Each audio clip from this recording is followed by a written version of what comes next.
Welcome to green PSC. ഇന്ന് നമ്മൾ നോക്കാൻ പോകുന്ന വളരെ ചെറിയൊരു ടോപ്പിക്കാണ് സയന്റിഫിക് നെയിംസ്. ഒന്നാമത്തെ മൊഡ്യൂളായ ഇൻട്രൊഡക്ഷൻ ടു ആനിമൽ ഹസ്ബൻഡറിയിലെ 8ാമത്തെ ക്ലാസ് ആണ് ഇത്. ഈ സിലബസ് നോക്കിയാൽ നിങ്ങൾക്ക് മനസ്സിലാകും കുറച്ച് ആനിമൽസിൻ്റെയും അതുപോലെ പൗൾട്രി ബേർഡ്സിൻ്റെയും സയന്റിഫിക് നെയിം ഇമ്പോർട്ടൻ്റ് ആയിട്ട് നമ്മൾ പഠിക്കേണ്ടതുണ്ട്. എന്തുകൊണ്ടായിരുന്നു നമ്മൾ പഠിക്കേണ്ടത്? കാരണം റീസെൻ്റ് ആയിട്ട് നടന്ന എക്സാംസിൽ സയന്റിഫിക് നെയിമിൽ നിന്നും ക്വസ്റ്റ്യൻസ് വന്നിട്ടുള്ളതായിട്ട് കാണാം. അവ ഏതൊക്കെയാണെന്ന് നമുക്ക് നോക്കാം. 2021 എക്സാമിന് ചോദിച്ച ക്വസ്റ്റ്യൻ നോക്കാം. Scientific name of turkey. Options നോക്കാം. Option A Numida meleagris, option B Meleagris gallopavo, option C Anas platyrhynchos, option D Pavo cristatus. അടുത്ത ക്വസ്റ്റ്യൻ നോക്കാം. 2022 PSC ചോദിച്ച ഒരു ക്വസ്റ്റ്യൻ ആണ്. Meleagris gallopavo is the scientific name of. Option A duck, option B chicken, option C turkey, option D quail. ഈ രണ്ട് ക്വസ്റ്റ്യൻസിൻ്റെയും answer ഞാൻ ഇപ്പോൾ പറയുന്നില്ല. നമുക്ക് ഈ സയന്റിഫിക് നെയിം ഒക്കെ പഠിച്ച ശേഷം തിരിച്ചു വന്ന് ഇതിൻ്റെ ആൻസർ നോക്കാം. അപ്പോൾ നമുക്ക് ക്ലാസ്സിലേക്ക് കടക്കാം. Scientific name. A standardized name used to identify a species or organism. എന്താണ് ഒരു സയന്റിഫിക് നെയിം എന്നാണ് ഇവിടെ പറയുന്നത്. അതായത് ഒരു സ്പീഷീസിനെയോ അല്ലെങ്കിൽ ഒരു ജീവിയെയോ തിരിച്ചറിയാൻ ഉപയോഗിക്കുന്ന സ്റ്റാൻഡർഡൈസ് ആയിട്ടുള്ള ഒരു നാമമാണ് സയന്റിഫിക് നെയിം എന്ന് പറയുന്നത്. It is usually derived from A ലറ്റിൻ or Greek word.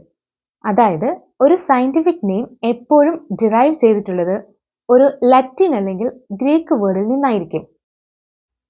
ഒരേ ജീവി പല ഭാഷകളിലും പല പ്രദേശങ്ങളിലും പല പേരിലാണ് അറിയപ്പെടുന്നത്. ഉദാഹരണത്തിന് നമ്മളിപ്പോൾ ഒരു കുതിര എടുക്കുകയാണെന്ന് വിചാരിക്കാം. മലയാളത്തിൽ കുതിരയെന്ന് പറയാം, അശ്വം എന്നൊക്കെ പറയാം. എന്നാൽ ഇത് ഇംഗ്ലീഷിലേക്ക് പോകുമ്പോൾ എന്ത് പറയും? ഹോഴ്സ് എന്ന് പറയും. അപ്പോൾ ഹിന്ദിയിലേക്ക് പോകുമ്പോഴോ ഘോഡ എന്നാണ് പറയുക. അപ്പം ഇത്തരത്തിലുള്ള ബുദ്ധിമുട്ടുകൾ പരിഹരിക്കാൻ വേണ്ടിയിട്ടാണ് സയന്റിഫിക് നെയിം ഉപയോഗിക്കുന്നത്. നമുക്ക് നോക്കാം. Scientific names are created using a formal system called binomial nomenclature. Binomial nomenclature എന്ന ഫോർമൽ സിസ്റ്റം യൂസ് ചെയ്താണ് ഒരു ജീവിയുടെ സയന്റിഫിക് നെയിം നമ്മൾ ക്രിയേറ്റ് ചെയ്യുന്നത്. ഇത് നമ്മൾ +2 ക്ലാസ്സസിൽ പഠിച്ചിട്ടുള്ളതാണ്. എന്താണ് ബൈനോമിയൽ നോമൻക്ലേച്ചർ? ബൈനോമിയൽ നോമൻക്ലേച്ചർ എന്നാൽ ദ്വിനാമ പദ്ധതി എന്നാണ്. ഈ പേര് സൂചിപ്പിക്കുന്നത് പോലെ തന്നെ രണ്ട് നാമം ഉണ്ടാകും. The first part of the name is genus, second part of the name is species. അതായത് നമ്മളിങ്ങനെ സയന്റിഫിക് നെയിം ക്രിയേറ്റ് ചെയ്യുമ്പോൾ അതിൻ്റെ ആദ്യ ഭാഗം എന്ന് പറയുന്നത് അതിൻ്റെ ജീനസ് നെയിം ആയിരിക്കും.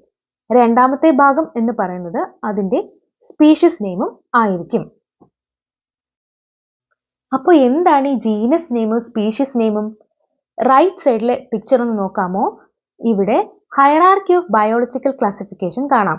അതായത് kingdom, phylum, class, order, family, genus, species. ഇത് നമ്മൾ +2 ക്ലാസ്സിൽ പഠിച്ചിട്ടുള്ളതാണ്. ഒരു ജീവിയുടെ ടാക്സോണമിക് കാറ്റഗറീസ് ആണ് അല്ലെങ്കിൽ റാങ്ക് ആണ് ഈ കാണുന്നത്. അതിൽ ഏറ്റവും താഴെ കാണപ്പെടുന്ന കാറ്റഗറി അല്ലെങ്കിൽ റാങ്ക് എന്ന് പറയുന്നത് ജീനസും സ്പീഷീസും ആണ്. അപ്പോൾ ആ ജീവിയുടെ ജീനസ് നാമവും അതുപോലെ തന്നെ സ്പീഷീസ് നാമവും ചേർന്നിട്ടാണ് ഒരു സയന്റിഫിക് നെയിം രൂപപ്പെട്ടിട്ടുള്ളത്.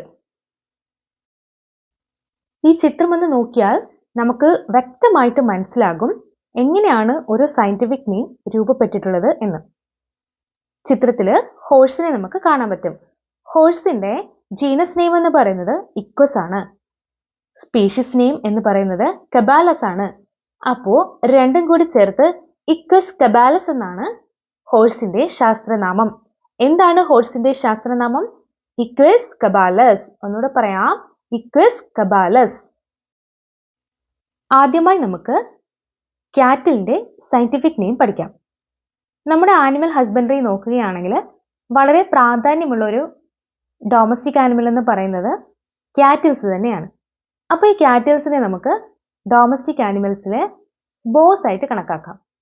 അപ്പോൾ ഇന്ത്യയിൽ കാണപ്പെടുന്ന ക്യാറ്റിൽസിനെ നമുക്ക് ബോസ് ഇൻഡിക്കസ് എന്ന് പറയാം.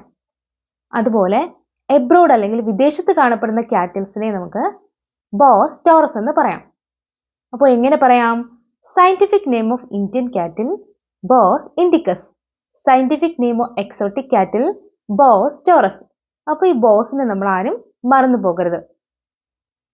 അടുത്ത് നമുക്ക് നോക്കാം scientific name of goat Capra hircus, scientific name of sheep Ovis aries, scientific name of buffalo Bubalus bubalis. എന്താണ്?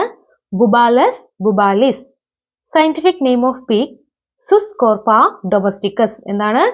Sus scrofa domesticus. അടുത്ത് നമ്മൾ പഠിക്കാൻ പോകുന്നത് ഡോഗ്സിന്റെയും ക്യാറ്റിന്റെയും സയന്റിഫിക് നെയിം ആണ്. നമ്മുടെ പുതിയ സിലബസ് അനുസരിച്ച് ഡോഗ്സും ക്യാറ്റ്സും നമുക്ക് പഠിക്കാനുണ്ട്. അപ്പൊ ആദ്യമായി നമുക്ക് ഡോഗിന്റെ സയന്റിഫിക് നെയിം എന്താണെന്ന് നോക്കാം. Cannes familiaris. അതായത് എല്ലാവർക്കും ഫെമിലിയർ ആയിട്ടുള്ള ഒരു ജീവി എന്ന് പറയുന്നത് ഡോഗ് ആണ്. മിക്കവാറും എല്ലാവരുടെയും വീട്ടിലും ഡോഗ്സ് ഉണ്ടാവും. അപ്പൊ നമുക്ക് എളുപ്പത്തിൽ പറയാം കാനിസ് ഫെമിലിയാരിസ്. അടുത്ത് സയന്റിഫിക് നെയിം ഓഫ് ക്യാറ്റ് എന്താണ്? Felis catus. ഫെലിസിന് ഏറ്റവും കൂടുതൽ ഇഷ്ടം ക്യാറ്റ്സിനെയാണെന്ന് ഓർത്തിട്ടുണ്ടെങ്കിൽ ഈ ഫെലിസ് കാറ്റസ് എന്ന വേർഡ് നമ്മൾ മറക്കില്ല. അപ്പൊ എന്താണ് പൂച്ചയുടെ ശാസ്ത്രനാമം? ഫെലിസ് കാറ്റസ്. അടുത്ത് നമുക്ക് നോക്കാം സയന്റിഫിക് നെയിം ഓഫ് റാബിറ്റ് ഒറിക്ടോലാഗസ് ക്യൂണിക്കുലസ്. നമുക്ക് എല്ലാവർക്കും അറിയാം റാബിറ്റ് വളർത്തൽ ക്യൂണിക്കൾച്ചർ എന്നാണ് അറിയപ്പെടുന്നത്. അത് വെച്ച് കണക്ട് ചെയ്ത് നമുക്കിത് എളുപ്പം ഓർക്കാനായിട്ട് സാധിക്കും. അപ്പോൾ ഒന്നുകൂടി പറയാം സയന്റിഫിക് നെയിം ഓഫ് റാബിറ്റ് ഒറിക്ടോലാഗസ് ക്യൂണിക്കുലസ്. അടുത്ത് നോക്കാം സയന്റിഫിക് നെയിം ഓഫ് ഹോഴ്സ്. ഇത് ഓൾറെഡി പറഞ്ഞതാണ്, ഇക്വസ് കബാലസ്. എന്താണ്? ഇക്വസ് കബാലസ്. അടുത്തതായി നമ്മൾ നോക്കാൻ പോകുന്നത് പൗൾട്രി ബേർഡ്സിന്റെ സയന്റിഫിക് നെയിംസ് ആണ്. Scientific name of chicken Gallus gallus domesticus. എന്നാൽ scientific name of red jungle fowl. ആരാണ് ഈ റെഡ് ജംഗിൾ ഫൗൾ? അതാണ് കാട്ടുകോഴി. അപ്പോൾ കാട്ടുകോഴിയുടെ ശാസ്ത്രനാമമാണ് ഗ്യാലസ് ഗ്യാലസ്. രണ്ടും കൃത്യമായി മനസ്സിലാക്കിയിരിക്കണം. ഗ്യാലസ് ഗ്യാലസ് ഡൊമസ്റ്റിക്കസ് എന്നാൽ ചിക്കന്റെ ശാസ്ത്രനാമവും ഗ്യാലസ് ഗ്യാലസ് എന്ന് പറയുന്നത് കാട്ടുകോഴിയുടെ ശാസ്ത്രനാമവുമാണ്. Scientific name of duck Anas platyrhynchos. എന്താണ്? Anas platyrhynchos. Scientific name of turkey Meleagris gallopavo. എന്താണ്? Meleagris gallopavo. Scientific name of quail Coturnix coturnix japonica. എന്താണ്? Coturnix coturnix ജാപ്പോനിക്ക. ഒരു രാജ്യത്തിന്റെ പേര് ചേർന്ന് വരുന്ന സയന്റിഫിക് നെയിം ആർക്കാണുള്ളത്? നമ്മുടെ ക്വെയിലിനാണുള്ളത്. എക്സാമിന് ആവശ്യമായിട്ടുള്ള സയന്റിഫിക് നെയിംസ് ഒക്കെ നമ്മൾ ഇവിടെ പഠിച്ചു കഴിഞ്ഞു. ഇനി നമ്മൾ ആദ്യം കണ്ട ക്വസ്റ്റ്യനിലേക്ക് തിരിച്ചു പോവാം. അപ്പോ നിങ്ങൾ തന്നെ പറയൂ ഈ ക്വസ്റ്റ്യന്റെ ആൻസർ എന്താണെന്ന്. ഞാൻ ഒരിക്കൽ കൂടി ക്വസ്റ്റ്യൻ വായിക്കാം. Scientific name of turkey. Okay, option B Meleagris gallopavo. അപ്പൊ ഈ കാണുന്ന ഓപ്ഷൻ എ എന്താണ്? ന്യൂമിഡ മെലാഗ്രിസ്. ന്യൂമിഡ മെലാഗ്രിസ് എന്ന് പറയുന്നത് ഗിനി കോഴിയുടെ ശാസ്ത്രനാമമാണ്. ആനസ് പ്ലാറ്റി റിംഗോസോ ഡക്കിന്റെ ശാസ്ത്രനാമമാണ്. അതിനുശേഷം കാണുന്ന പാവോ ക്രിസ്റ്റാറ്റസ് ആരുടെ ശാസ്ത്രനാമമാണ്? മയിലിന്റെ ശാസ്ത്രനാമമാണ്. അത് നമുക്ക് ഇവിടെ ആവശ്യമില്ല. അപ്പോൾ ഈ ക്വസ്റ്റ്യന്റെ ആൻസർ നിങ്ങൾക്ക് ഈസി ആയിട്ട് പറയാൻ പറ്റും. ഒരിക്കൽ കൂടി ക്വസ്റ്റ്യൻ ഞാൻ വായിക്കാം. Meleagris gallopavo is the scientific name of. എന്താണ് ആൻസർ? ഓക്കെ, ടർക്കിയാണ് ആൻസർ. നേരത്തെ കണ്ട അതേ ക്വസ്റ്റ്യൻ ആണ്, ഇവിടെ തിരിച്ചാണ് ചോദിച്ചിട്ടുള്ളത്. വളരെ ചെറിയൊരു ടോപ്പിക് ആണെങ്കിലും സിലബസിൽ ഇത് എടുത്തു പറഞ്ഞിട്ടുള്ളത് കൊണ്ടും ഞാൻ ഓൾറെഡി പറഞ്ഞു റീസെന്റ് ആയിട്ട് നടന്ന എക്സാംസിൽ ഇതിൽ നിന്നും ക്വസ്റ്റ്യൻസ് വന്നിട്ടുള്ളത് കൊണ്ടുമാണ് ഇത് നിങ്ങൾക്ക് മുന്നിൽ ഇങ്ങനൊരു ക്ലാസ് ആയിട്ട് തന്നെ അവതരിപ്പിച്ചിട്ടുള്ളത്. മാക്സിമം എല്ലാവർക്കും ഷെയർ ചെയ്യുക. അതുപോലെ ഞങ്ങളുടെ ചാനൽ സബ്സ്ക്രൈബ് ചെയ്യുക. ക്ലാസ് കണ്ടു കഴിഞ്ഞ ശേഷം ഒരു കമന്റ് എങ്കിലും രേഖപ്പെടുത്തുക. Thank you.